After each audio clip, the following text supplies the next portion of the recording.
हमें ये लगता है कि हम रैंडम किसी से मिल रहे हैं, कोई ऐसे ही हमारी ज़िंदगी में आ गया। हम बस एक अनजानी रास्तों में चल रहे हैं और अनजानी रास्तों में कोई हमसे टकरा गया, जिसके साथ हम कोई रास्ता तय किया आगे तक, फिर हम अलग हो गए। लेकिन ऐसा नहीं है।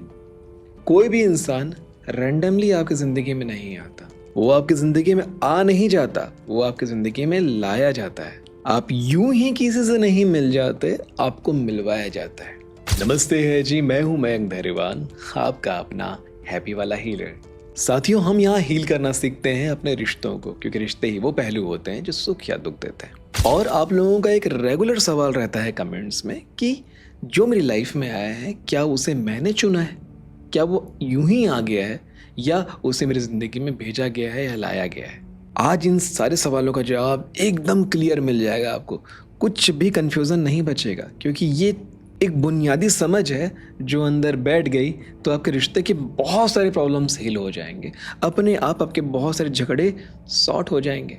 आपको समझ में आ जाएगा कि ये क्यों हो रहा है, उसका व्यवहार आपके प्रति ऐसा क्यों है, आप क्यों यहाँ पर परेशान हैं, क्यों आपको कुछ दिन और परेशान रहने की ज़रूरत है, क्यों आपने परेशानियाँ झेली हैं और क्यों आपके साथ ऐसा हो रहा है। देखिए, जो हो रहा है वो नहीं बदलेगा, जो हो चुका है वो नहीं बदलेगा, लेकिन क्योंकि एक बुनियादी समझ आ जाए तो आपको दर्द नहीं होगा, आपको पीड़ा नहीं होगी, आपके अंदर सहनशीलता आ जाएगी। वो कहते हैं ना, गेम समझ में आ जाए तो डर खत्म हो जाता है।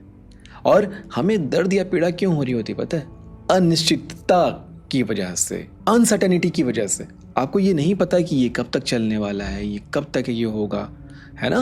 मतलब कि जब डॉक्टर इंजेक्शन लेके आ रहे होते हैं तो कितना घबराहट होता है, कितना डर होता है, और जब वो लगता है तो बहुत थोड़ी सी पीड़ा होती है, एकदम छोटी सी, लेकिन उस टाइम ऐसा लगता है कि कुछ तो बहुत ज़्यादा हो गया।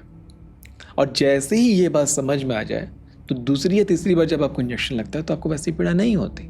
लेकिन अगर यही इंजेक्शन कुछ महीनों के गैप में लगे तो हर बार आपको वैसी ही पीड़ा होती है, क्योंकि आपका दिमाग नहीं समझ पा रहा होता है कि पीड़ा किस स्तर तक होने वाली, कहाँ तक तकलीफ होने वाली। तो मुद्दा ये है कि जो भी इंसान आपकी ज़िंदगी में है उसे आपकी ज़िंदगी में भेजा गया, लाया गया। अब इसका मतलब ये नहीं कि रैंडम आप पूरे दिन में जिनसे भी मुलाकात कर रहे हैं वो सभी को आपकी ज़िंदगी में भेजा गया, नहीं।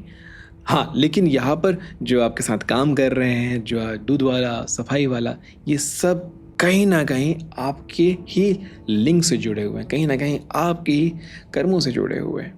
लेकिन इतना डीप हम नहीं जाएंगे, हम सिर्फ अपने रिलेशनशिप की बात करेंगे। जो पार्टनर है, जो लविंग पार्टनर है, वो जो भी हमारी ज़िंदगी में आ रहा है। कभी कभी ऐसा भी होता है कि एक ऐसा पार्टनर हमारी लाइफ में तब आता है जब हम ऑलरेडी लाइफ में बहुत अच्छे से सेटल हैं, बहुत अच्छे से अपनी ज़िंदगी में चल रहे हैं, हमारी लाइफ में ऑलरेडी कोई पार्टनर है, ऑलरेडी हम एक अच्छी लाइफ को लीड कर रहे हैं। तब हमारी ज़िंदगी में कोई ऐसा इंसान एंट्री कर जाता है, ये समझ में ही नहीं आता कि वो खिड़की से आया, दरवाजे से आया, या सेंध लगा करके आया, या बस हवा की तरह आ गया।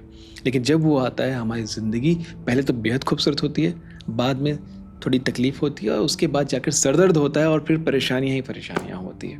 और इसे ही हम कार्मिक रिलेशनशिप कहते हैं। और यहाँ पर हमें समझने वाली बात यह है कि हमें इस सबसे कैसे डील करना है। देखिए, जो हो रहा है उस पर आपका कोई जोर नहीं था।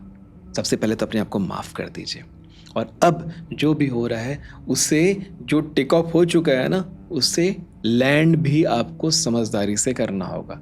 आप टेक ऑफ किए हुए प्लेन को, किसी भी रिश्ते को यहाँ नहीं छोड़ सकते। ब्लास्ट हो जाएगा, गिरेगा, बहुत नुकसान हो जाएगा, बहुत कुछ खराब हो जाएगा, उसका भी और आपका भी। तो धीरे से लैंड करना। देखिए, मैं मेटाफोरिकली बात कर रहा हूँ, इशारों में बात कर रहा हूँ। जो समझने वाले हैं वो समझ चुके हैं, जिनको अपने जीवन में ये सब चीज़ देख पा रहे हैं, झेल रहे हैं, वो समझ चुके हैं। धीरे से लैंड करना, सेफली लैंड करना। ना प्लेन का नुकसान होना चाहिए, ना ज़मीन का नुकसान होना चाहिए, ना लोगों को नुकसान होना चाहिए। बात समझ में आ गई ना?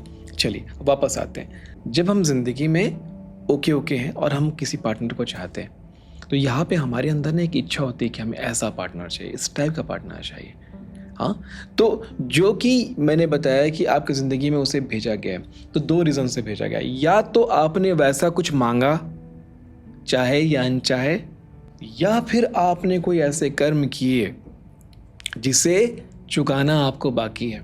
यूनिवर्स आपके कर्मों के ही एक्सचेंज को आपको ला करके देता है, आपको चुकाना पड़ेगा। और बहुत बार ऐसा होता है कि वो जो पार्टनर, जो कार्मिक है, वो पिछले बार जो उसने सहा है आपकी वजह से, उसे वसूल करने आता है। और तीसरा एक और रीज़न होता है, जब किसी ने आपको दिल से चाहा हो कि आप ही उसकी ज़िंदगी में आने चाहिए, आपको बेहद उन्होंने पसंद किया, बेहद प्यार किया और उस वजह से यूनिवर्स आप दोनों को मिलाता है।